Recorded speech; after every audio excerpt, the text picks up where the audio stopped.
أما بعد فإن أصدق الحديث كتاب الله وخير الهدي هدي محمد صلى الله عليه وسلم وشر الأمور محدثاتها وكل محدثة بدعة وكل بدعة ضلالة وكل ضلالة في النار. الله أكبر الله أكبر الله أكبر ولله الحمد. Kaum muslimin yang dimuliakan oleh Allah, di pagi hari yang penuh haru dan sukacita ini, tidak ada kata dan ungkapan yang layak dan pantas untuk dilirihkan dan dikumandangkan selain sebesar-besarnya pujian dan syukur hanya kepada Allah Azza wa Jalla yang kembali mengaruniakan kesempatan terindah untuk kita semua, kesempatan menyempurnakan ibadah Ramadan dengan merayakan Idul Fitri yang indah ini. Bertalu-talu tiada henti ungkapan takbir dan tahmid kita menghantam di segenap penjuru. Hanya Allah yang maha besar, hanya Allah yang maha kuasa, hanya Allah yang maha kasih, hanya Allah yang maha luas rahmatnya, dan hanya Allah satu-satunya yang berhak untuk disembah dan dipertuhankan. Allahu Akbar Allahu Akbar Allahu Akbar walillahil hamd. Kaum muslimin yang berbahagia, hari ini bulan Ramadan akhirnya pergi mengucapkan selamat tinggal kepada kita semua. Ramadan pergi dan kita tidak pernah tahu apakah tahun depan kita masih diperkenankan untuk menemuinya sekali lagi. Ramadan pergi menjauh, tapi menitipkan begitu banyak pesan pentingnya untuk kita semua. Salah satu pesan penting Ramadan untuk kita adalah betapa kita semua, betapa pentingnya kita semua kembali melakukan kalibrasi, muhasabah, meluruskan kembali paradigma dan cara pandang kita tentang kehidupan ini yang selama ini sudah banyak dinodai oleh cara pandang manusia-manusia yang jauh, bahkan tidak mengenal Allah Ta'ala. Kita sudah terlalu overdosis mengonsumsi tontonan dan bacaan yang menjauhkan pandangan hidup kita dari jalur yang semestinya, yaitu fitrah kita sendiri. Kita terlalu larut mencari kebahagiaan dari timur dan barat, mengais-ngais ide dan pemikiran yang entah dari mana datangnya, dan melupakan bahwa kita punya kitabullah sebagai panduan kebahagiaan abadi kita. Kita juga punya sunnah Rasulullah Sallallahu Alaihi Wasallam yang dituturkan oleh manusia termulia, manusia terbaik, yang hingga akhir hayatnya terus memikirkan keselamatan kita umatnya di dunia ini hingga di akhirat nanti. Allahu Akbar Allahu Akbar Allahu Akbar walillahil hamd. Kaum muslimin yang berbahagia, tentu saja di tengah kebahagiaan dan kesyukuran kita merayakan Idul Fitri hari ini, kita tidak mungkin bisa mengingkari bahwa pada saat yang sama, dari hari ke hari kita menyaksikan berbagai problem, permasalahan, krisis, dan tragedi dalam berbagai bidang kehidupan manusia di berbagai belahan dunia, termasuk di negeri kita tercinta ini, Indonesia, sebuah kepingan surga khatulistiwa yang diamanahkan oleh Allah Azza wa Jalla kepada kita semua. Nyaris setiap hari kita disuguhi berita-berita tentang semakin menjadi-jadinya kejahatan korupsi di berbagai lapisan kekuasaan di negeri ini. Ketika seorang pencuri atau perampok mengambil hak milik orang lain, karena memang itulah profesinya, itulah pekerjaannya, maka para koruptor itu sesungguhnya jauh lebih jahat, jauh lebih licik, karena mengambil harta negara dan rakyat. Justru sebetulnya mereka adalah sebagai pemegang amanah untuk mengelola negara dan kepentingan rakyat. Anggaran pembangunan dikorupsi telah menyebabkan terjadinya banyak musibah dan bencana. Izin-izin pertambangan dengan mudah diloloskan dengan uang pelicin yang haram. Pengoplosan BBM dan pemalsuan emas yang baru-baru ini terungkap juga terjadi karena nafsu serakah para pejabat korup yang serakah. Dan bahkan jamaah sekalian, sudah menjadi rahasia umum, bahkan dalam dunia politik sangat lumrah terjadi yang namanya money politik. Belum lagi jamaah sekalian, berbagai tragedi akhlak dan moral yang semakin hari semakin memilukan dan semakin memalukan. Di tengah suburnya tuntutan emansipasi kaum feminis, justru semakin banyak pula kaum wanita yang melecehkan kehormatannya sendiri dengan tidak malu memamerkan dan menjual dirinya di berbagai media online. Perzinahan dan perselingkuhan juga menjadi fenomena yang tidak asing di tengah gempuran teknologi media sosial yang tak terbendung lagi. Seorang dokter spesialis bahkan menceritakan bahwa di setiap pekan nyaris selalu saja ada anak gadis kelahiran 2007 hingga 2008 yang datang untuk minta digugurkan kandungannya. Allahu musta'an. Tidak hanya itu jamaah sekalian yang dimuliakan oleh Allah Subhanahu wa taala, perilaku menyimpang kaum homo LGBT juga harus menjadi perhatian dan kewaspadaan kita. Sebuah penelitian menyebutkan bahwa seorang gay misalnya tidak akan pernah mendapatkan ketenangan dalam hidupnya. Kenapa? Karena selalu berganti-ganti pasangan. Sebanyak 43% gay yang diteliti menyatakan bahwa seumur hidupnya ia melakukan homoseksual dengan 500 orang, dan sisanya 28% yang melakukannya dengan 1000 orang. Yang lebih miris lagi jamaah sekalian, yang lebih miris lagi, menyedihkan, ada kasus terbaru pelecehan seksual yang dilakukan oleh oknum perwira polisi terhadap sejumlah anak di bawah umur.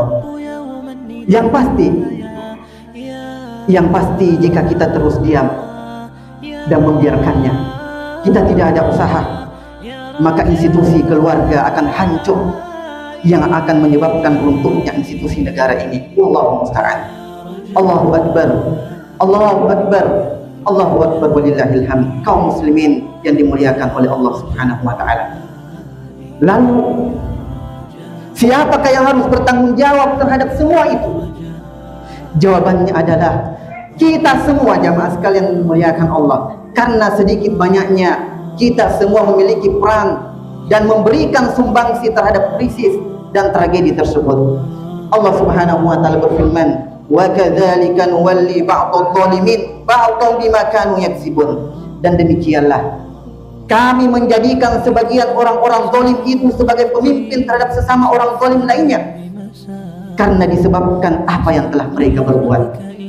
Ibnu Abbas radhiyallahu anhu menjelaskan makna ayat ini dengan mengatakan sebagaimana dalam tafsir Al-Qurtubi, "Idza radiyallahu an qaumin walla amruhum khiyarahum, idza sakhitallahu ala qaumin walla amruhum shirarahum." Bila Allah meridhai suatu kaum, maka ia akan membuat mereka dipimpin oleh orang-orang terbaik mereka. Namun jika Allah murka terhadap suatu kaum, maka ia akan membuat mereka dipimpin oleh orang-orang terburuk mereka. Dan penjelasan ini jamaah sekalian sejalan dengan peringatan Allah Ta'ala di dalam surah Asy-Syura ayat 30, "Wa ma asabakum min musibatin fabima kasabat aydikum wa ya'fu an katsir." Dan tidaklah semua musibah yang menimpa kalian, maka itu disebabkan apa yang dilakukan oleh tangan-tangan kalian, namun Allah telah mengampuni banyak kesalahan kalian. Dan begitulah kaum muslimin sekalian yang dimuliakan dan dirahmati oleh Allah Subhanahu wa taala, ketika hati kita masih saja tidak tergugah untuk bertaubat, untuk kembali kepada Allah dan melakukan perubahan, ketika kita sengaja menutup mata dan telinga kita terhadap semua kejahatan dan penyimpangan itu, dan terus saja mendahulukan keserakahan dan kesenangan diri sendiri, tidaklah mengherankan jika dosis krisis, tragedi dan musibah itu akan semakin ditambah dan ditingkatkan oleh Allah Subhanahu wa taala. Untuk apa jamaah sekalian? Kenapa Allah tambahkan musibah itu? Untuk memberikan kita kesempatan untuk merenungkan keterlibatan kita semua membentuk sistem yang menyimpang dari fitrah kebenaran ini, untuk memberikan kita kesempatan untuk segera bertaubat secara pribadi maupun bangsa, lalu memperbaiki sistem yang telah rusak pada diri kita dan pada masyarakat. Allah Subhanahu wa taala mengatakan di dalam surah Ar-Rum ayat ke-41, "Zaharul fasadu fil barri wal bahri bima kasabat aydin nas liyudhiqahum ba'dul ladzi 'amilu la'allahum yarji'un." Telah nampak kerusakan di darat maupun di laut disebabkan apa yang diperbuat oleh tangan-tangan manusia, agar Allah membuat mereka merasakan sebagian akibat dari apa yang mereka perbuat, agar mereka mau kembali bertaubat kepada Allah Subhanahu wa taala. Allahu akbar, Allahu akbar, Allahu akbar, walillahil hamd. Kaum muslimin yang dimuliakan oleh Allah. Maka untuk merumuskan langkah-langkah konkret penyelamatan bangsa yang kita cintai ini, agar Indonesia gelap dapat kembali menjelma Indonesia terang yang bersimbah cahaya dan rahmat Allah, marilah kita renungkan garis panduan Allah Ta'ala di dalam surah Al-Asr yang Allah awali dengan firman-Nya, wal 'ashr innal insana lafi khusr. Demi masa, sesungguhnya manusia itu benar-benar jatuh dalam kerugian. Sebuah penegasan dari Allah Subhanahu wa taala bahwa semua makhluk bernama manusia tanpa kecuali pasti mengalami kerugian.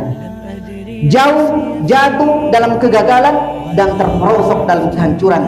Semua makhluk bernama manusia, baik sebagai individu maupun sebagai bangsa. Semua makhluk bernama manusia tanpa peduli setinggi apa capaian keilmuan dan keduniaannya, mereka semua dianggap sebagai manusia-manusia gagal di sisi Allah Subhanahu wa taala yang telah menciptakan mereka, sampai mereka memenuhi apa yang Allah sebutkan dan tegaskan pada kelanjutan ayat ketiga dalam surah Al-Asr, illal ladzina amanu wa 'amilus shalihat wa tawashaw bil haqqi wa tawashaw bis sabr. Kecuali orang-orang beriman dan beramal soleh, serta saling berwasiat tentang kebenaran dan saling berwasiat tentang kesabaran. Melalui ayat ini jamaah sekalian, Allah Azza wa Jalla menggariskan 4 langkah utama menyelamatkan diri dan negeri dari keterpurukan, apapun itu bentuknya. Pertama, mengembalikan fitrah kita ke atas jalan keimanan dan tauhid pada Allah. Illal ladzina amanu, kecuali orang-orang beriman. Ini adalah syarat pertama dan utama untuk keluar dari keterpurukan, mengembalikan keimanan sebagai pandangan sekaligus jalan hidup, berkomitmen menjadikan Allah Ta'ala sebagai satu-satunya tujuan hidup, karena dialah Allah yang telah mengamanahi kita kehidupan, telah mengamanahi kita bumi Indonesia ini sebagai jalan penghambaan kita kepadanya. Maka pilar utama memperbaiki diri dan bangsa sepenuhnya harus bermula dari perbaikan kualitas iman, kualitas takwa, kualitas rasa takut kita kepada Allah Subhanahu wa taala. Harus dimulai dari menjadikan apa yang Allah ridhoi, apa yang Allah benci sebagai parameter untuk setiap tindakan, perilaku dan kebijakan kita, baik sebagai pribadi maupun sebagai bangsa. Korupsi terjadi karena hilangnya rasa takut kepada Allah Subhanahu wa taala. Perzinahan dan perselingkuhan terjadi juga karena hilangnya rasa takut kepada Allah Subhanahu wa taala. Semua kejahatan dan penyimpangan terjadi saat hati kosong dari iman dan rasa takut kepada Allah Subhanahu wa taala. Nabi kita Rasulullah sallallahu alaihi wasallam bersabda, "La yazni zani hina yazni wa huwa mu'min, wa la yashrabul khamr hina yashrabu wa huwa mu'min, wa la yasriqu hina yasriqu wa huwa mu'min." Tidaklah seorang pezina itu berzina saat dia berzina sementara ia dalam keadaan beriman. Tidaklah seorang peminum itu meminum khamr saat ia minum sementara ia dalam keadaan beriman. Dan tidaklah seorang pencuri itu mencuri saat ia mencuri sementara ia dalam keadaan beriman. Lalu jemaah sekalian, langkah yang kedua, sebagai konsekuensi dari iman dan tauhid, kita harus melanjutkan dengan kerja-kerja yang solih, wa amilus sholihat, dan melakukan amal-amal solih.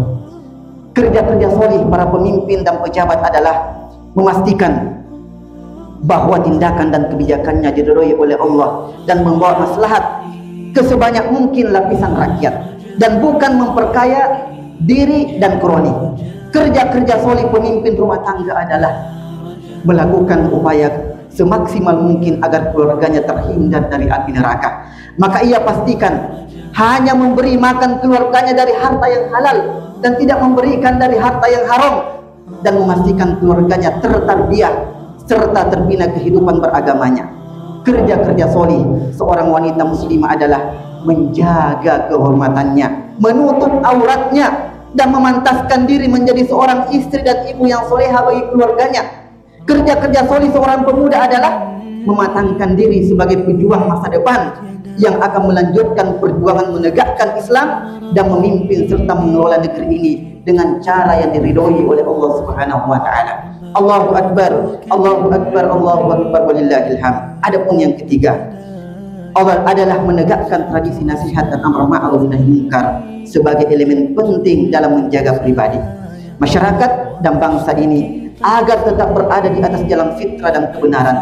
Allah Subhanahu wa taala mengatakan wa tawassaw bil haqq, dan saling berwasiat dengan kebenaran. Ketika tidak kita tidak akan pernah sempurna, baik sebagai pribadi maupun sebagai bangsa. Maka harus ada yang selalu mengingatkan, harus ada yang selalu mengoreksi dan meluruskan apa yang salah dan apa yang keliru. Hanya dengan begitu kita bisa melepaskan diri dari keterpurukan dan kerugian dan menjelma menjadi sosok yang lebih baik.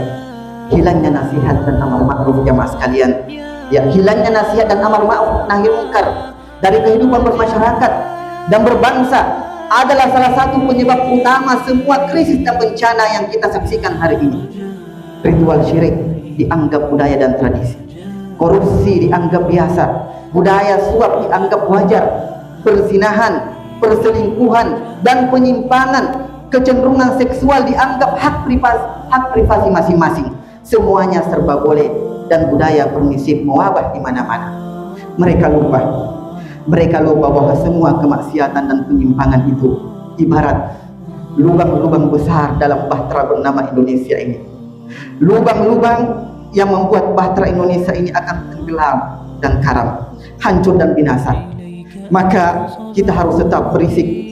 Kita harus tetap berisik menasihati para pemimpin dengan cara yang legal dan konstitusional. Kita harus terus berisik memerangi dan mengingkari korupsi dengan semua turunannya. Kita harus tetap berisik mengingkari perzinahan dan perselingkuhan yang dinormalisasi. Kita harus tetap berisik menolak kehadiran LGBT dari bumi Indonesia. Hanya dengan begitu kita bisa menyelamatkan diri dan negeri ini dari kerugian dan keterpurukan ini. Para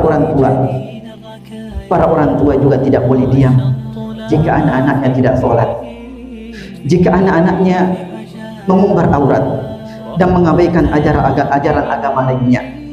Para ayah dan ibu tidak boleh bosan memberikan nasihat, mengajak mereka meniti jalan kesolihan dan mencegah mereka terjerumus dalam jalan kemungkaran. Lalu yang keempat jamaah sekalian, sekaligus yang terakhir, karena jalan nasihat dan amar ma'ruf, karena jalan nasihat dan amar ma'ruf nahi munkar ini adalah jalan terjal dan bukan jalan yang mudah, karena yang merupakan jalan para nabi dan rasul.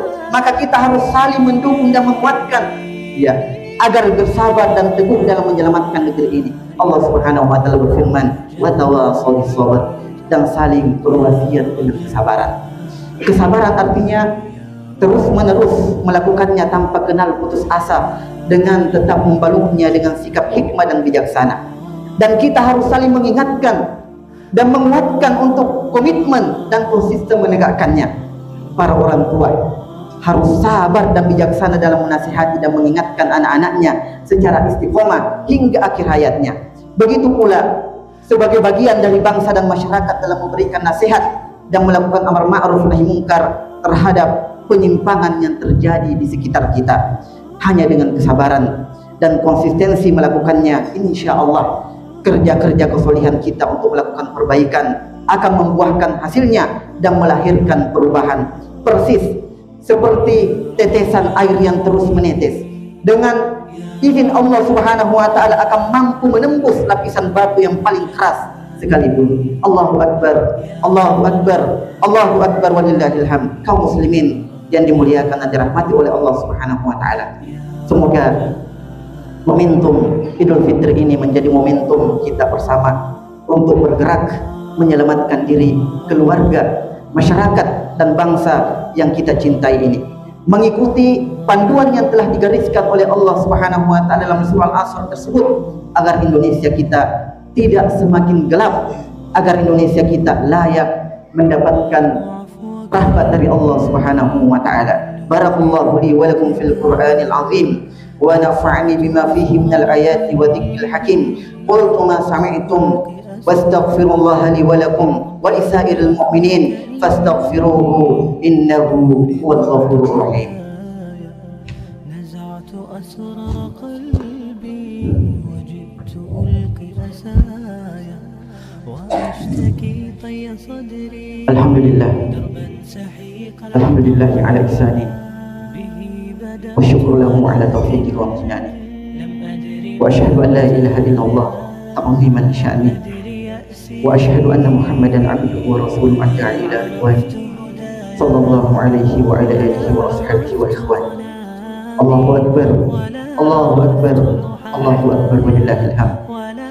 Kaum muslimin yang berbahagia, dalam momentum indah Idul Fitri ini, jangan pernah melupakan bahwa di sana, di bumi Palestina, di bumi Al-Quds, perjuangan jihad saudara-saudara kita masih terus berlanjut mempertahankan tanah suci ketiga kita kaum muslimin, yaitu Bumi Masjidil Aqsa.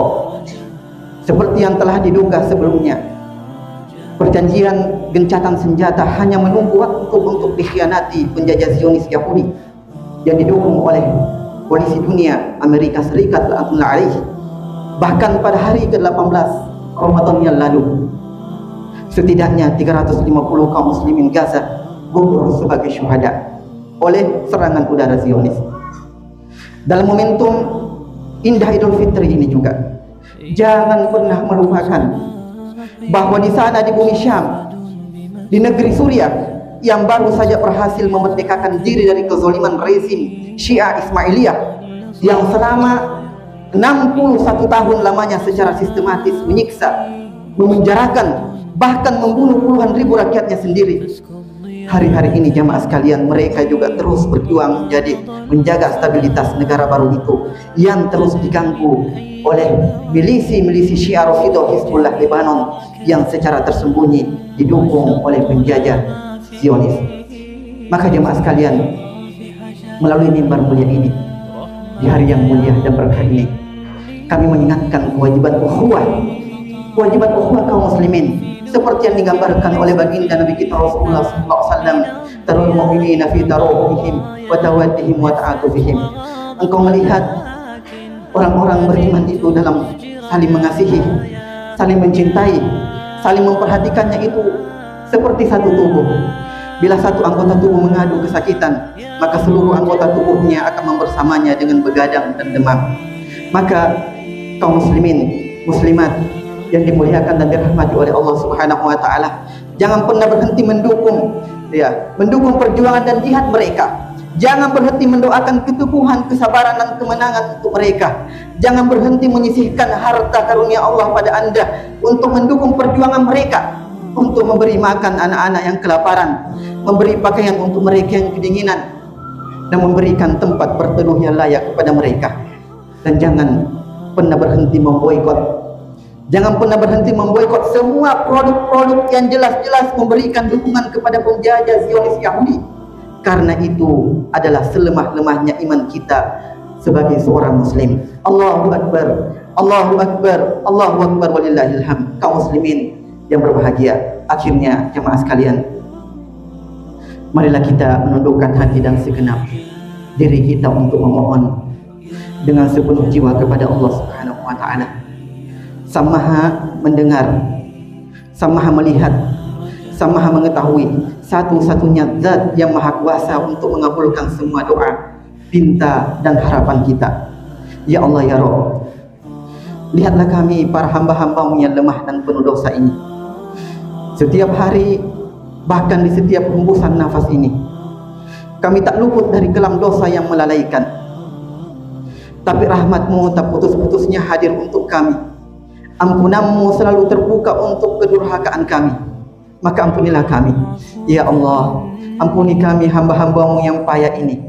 Ampuni kami hamba-hamba-Mu yang selalu lupa dan lupa ini, ya Allah.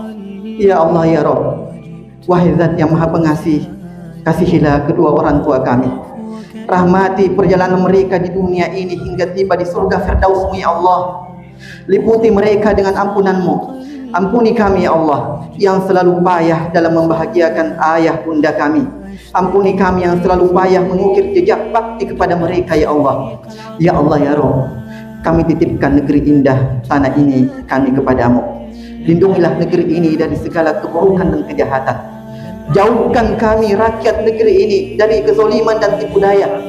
Anugerahkan untuk kami para pemimpin yang menegakkan keadilan, yang ikhlas bekerja untuk kesejahteraan rakyatnya.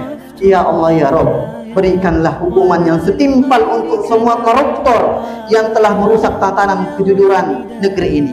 Timpakanlah balasan sepadan untuk semua koruptor yang telah menggelapkan masa depan negeri ini demi memuaskan keserakahan mereka pada dunia. Ya Allah, ya Rabb, kami titipkan saudara-saudara kami yang hari ini masih terpuruk dalam derita dalam penjajahan kaum Zionis di Palestina. Kami titipkan saudara-saudara kami di bumi Syam dalam mempertahankan negeri mereka. Dan kami titipkan saudara-saudara kami dimanapun mereka yang melewati hari-hari penuh duka demi membebaskan diri dari semua bentuk kezaliman. Kami mohon lindungilah mereka dengan kasih sayang-Mu, ya Allah. Anugerahkan kesabaran dan kekuatan tak habis-habisnya untuk mereka, ya Allah. Ya Allah, ya Rabb, kami titipkan anak-anak kami kepadamu, ya Allah. Kami titipkan generasi muda kami kepadamu, ya Allah. Tuntunlah mereka berjalan di atas jejak hamba-hamba-Mu yang solih.